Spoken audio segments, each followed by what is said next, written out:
पढ़ने आए बच्चों से कार्यालय की साफ सफाई करवा रहे जौनपुर प्राथमिक विद्यालय के अध्यापक है। साहगंज नगर पालिका क्षेत्र स्थित प्राथमिक विद्यालय में मासूम बच्चे प्रिंसिपल के ऑफिस में सफाई कर नजर आ रहे हैं। प्रिंसिपल साहब को बताना चाहिए कि ये बच्चे यहाँ सफाई करने आते हैं या पढ़ाई। ऐसा नहीं कि आप लोगों की सीरीज आएगी, हमारी भी सीरीज। क्या कहना बोल रहे हैं? सामान रखने के लिए साइकिल में कह रहे हैं तो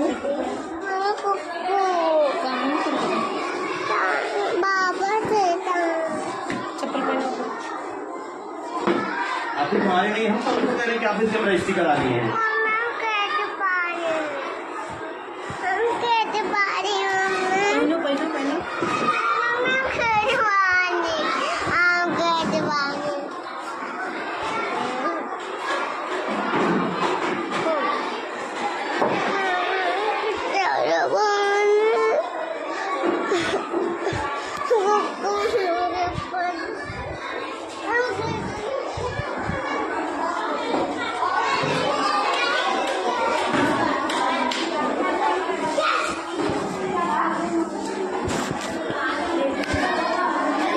અમારી તમામ માહિતીથી અપડેટ રહેવા માટે જોડાયેલા રહો S9 ન્યૂઝ સાથે।